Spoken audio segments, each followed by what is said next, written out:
At the edge of a forgotten world, one man wakes with a single purpose: to keep his tribe alive.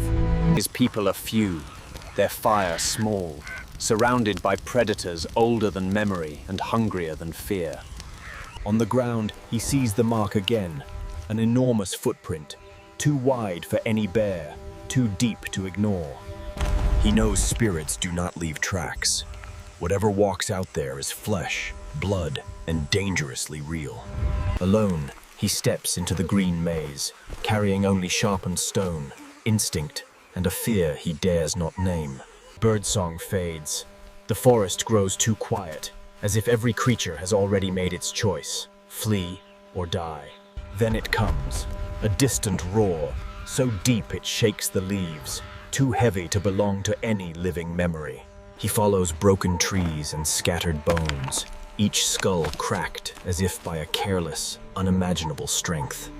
The air grows thick with a sour, musky stench, so strong his eyes burn and his throat tightens. Between the trees, something moves, a dark wall of fur and muscle that vanishes before his mind can accept it. Claw marks gouge the trunk far above his head, each groove wider than his fingers, deeper than any tool. Then he sees it clearly, a living mountain of fur and rage, towering above him, older than his entire bloodline. For a heartbeat, neither moves. Two survivors from different worlds, each measuring the other's weakness and will. The giant moves first, earth shaking under each step, its roar shredding the silence like a tearing sky. He runs with every muscle screaming, knowing no fire, no wall, no spear can truly stop what follows. The ground ends without warning. Below, a ravine yawns. He turns, trapped. As the beast lunges, he dives sideways, feeling the wind of its strike pass where his skull once was. The monster beats its chest and roars over the ravine, claiming the jungle as its silent, endless kingdom. He stumbles back to the camp, body intact but spirit torn, haunted by a strength beyond all hunting tales. His words are broken, frantic, but the fear in his eyes clear. The forest now belongs to something else. Some beg to flee, others demand to fight. He understands the cruel truth: running will not outrun this shadow. So he chooses a third path, not worship, not escape, but a hunt turned against the ultimate hunter. Through the night, they dig pits, sharpen stakes, and gather dry branches, shaping the forest into a silent weapon. Fire becomes their courage. Each torch is a small star they hope will outshine the shadow in the trees. At dawn, they step into its domain, leaving a trail of fresh blood and echoing calls to wake its hunger. The jungle answers with branches snapping, trees swaying, and that same impossible roar rolling like thunder under the earth. When the giant appears, its eyes burn brighter. It remembers this scent, this defiance, this tiny creature that escaped. It charges blindly, but the earth betrays it. The ground gives way, swallowing its fury into sharpened darkness. The beast howls, spears in its flesh, yet still claws its way out. Traps wound it. They do not define it. Wounded but unbroken, the giant turns its fury toward the hunters. Rage, overwhelming pain.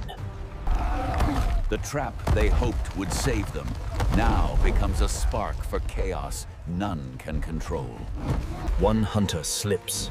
The giant's shadow covers him, a reminder that nature spares no hesitation. He knows the hunt is lost. Survival now demands a bitter strategy. Divide, distract, endure. He steps into the open, shouting, daring the wounded giant to follow only him. The giant accepts the challenge, dragging its injured leg as it charges with unstoppable will. He leads it toward a narrow stone pass, where brute strength becomes trapped strength. Hidden above, two hunters wait with heavy boulders, trembling at the weight of fate in their hands. The stones fall, thunder cracking the narrow pass. dust swallowing man and monster. For a moment, nothing breathes. No wind, no birds, only the echo of courage and fear. Then, with dreadful certainty, the stones begin to shift. The giant still lives. Its strength is no miracle, only the raw truth of nature refusing to die. He knows this is where his story ends, unless instinct and courage speak louder than fear. The giant strikes. He moves not with strength, but with a hunter's ancient precision. For the first time, the Titan's weight betrays it. Gravity completes what courage began. The forest exhales. The shadow that hunted them for generations meets its end beneath open sky. His people gather around the fallen giant, their awe silent, their gratitude deeper than any word. They do not cheer. They simply breathe, knowing survival is not victory but a borrowed moment in time. Together, they walk back toward the fire, carrying not spoils, but the story of a day the earth shook.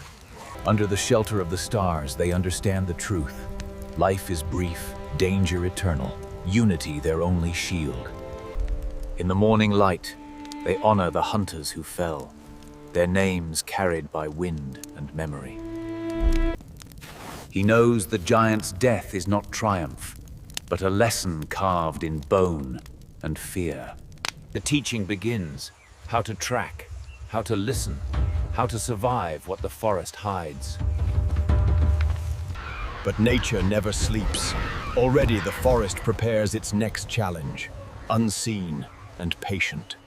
Fresh claw marks appear on trees, smaller, sharper, belonging to a creature they do not yet know. Survival is not a single battle, but a rhythm, one danger rising as another falls. For one night, calm returns. Fires burn gently, and the tribe breathes without fear. Yet in his mind, the roar still echoes, reminding him how close the world came to ending. He chooses to explore beyond familiar paths, knowing knowledge is the only true weapon. In the shadows of forgotten stone, he finds bones massive enough to rival the fallen giant. Beside the ancient bones lie fresh tracks, narrow, deep, and belonging to something fast. A sharp smell burns his nose, predatory, wild, and unlike anything he has ever hunted. A high-pitched screech cuts through the valley, bouncing from stone to stone with unnatural speed. He senses eyes watching him, patient, calculating, testing the strength of its next meal. A blur of claws and teeth bursts from the grass, forcing him to leap aside for his life. He strikes with instinct, not precision, enough to drive the creature back into the shadows. He climbs the rocks, choosing height over darkness, knowing predators rarely challenge the sky. From above, he sees new paths, new dangers, and a world shifting beyond anything his tribe imagines. Scattered across the cliff are broken stones, tools shaped by hands not his own. He understands. The forest holds more than beasts. Somewhere out there, from far below, faint voices drift upward, human but unfamiliar, shaped by a world he has never met. He watches figures move with practiced skill, hunters who track with silence, confidence, and purpose. He steps forward to call out, but one of them mistakes movement for threat. He retreats behind the rocks, heart pounding, knowing he has found not enemies, only fear like his own. After a tense stillness, the distant tribe fades into the forest, unaware of how close their worlds came to meeting. He understands now, this world is not ruled by giants alone, but by tribes struggling to exist beside them. As he walks, the forest grows quiet again, not from danger, but from listening. He follows a familiar scent, the lingering musk of the creature whose death reshaped his world. Where the giant died, smaller predators now feed, proof that even titans return to the earth they ruled. He approaches cautiously, not as conqueror, but as witness to a life that shaped the very forest. In death, the giant teaches him what life demands: strength, wisdom, and humility before nature. He carves a symbol into a nearby stone, a memory for his tribe, a warning for generations. With the forest calmer, he begins the long walk home, carrying knowledge heavier than any spear. Darkness settles, bringing new sounds, soft, cautious, reminding him danger never truly sleeps. He rests briefly, warming himself by fire, listening for footsteps that never come. Sleep brings visions, roars shaking the earth, shadows rising, and the face of the beast forever burned in memory. At dawn, he rises renewed. The world feels different, shaped by what he survived. At last, the familiar smoke of home drifts through the canopy, a promise of safety and kinship. His tribe greets him with relief, surrounding him with warmth stronger than any fire. Around the fire, he tells the tale, how the earth shook beneath the last roar of the towering beast. The tribe listens not with fear, but with respect for nature's wrath and nature's balance. They honor their lost hunters with carved stones, knowing courage is the fire that keeps them alive. For his bravery, they look to him now, not just as hunter, but as guide through an uncertain world.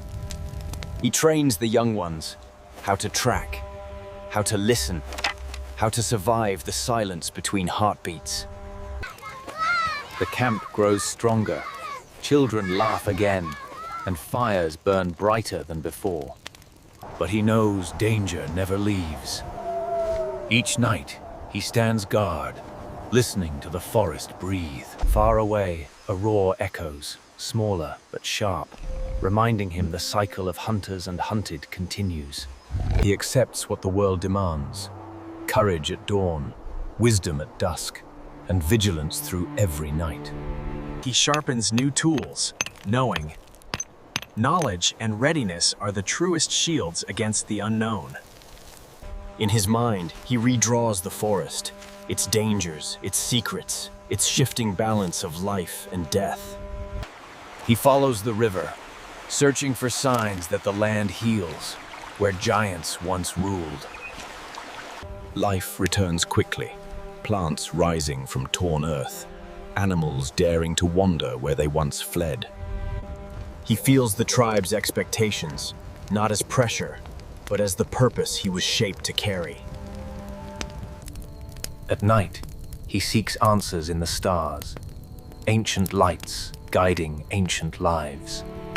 In the constellations, he sees the shape of the giant, its legacy carved into both earth and sky. He wakes with new purpose, not to fear the world, but to understand it. To the young, he teaches courage and the difference between bravery and foolishness. To the elders, he speaks of balance, how even giants fall, and even men must bow to the land. Under his guidance, the tribe grows stronger, united not by fear, but by wisdom earned through struggle.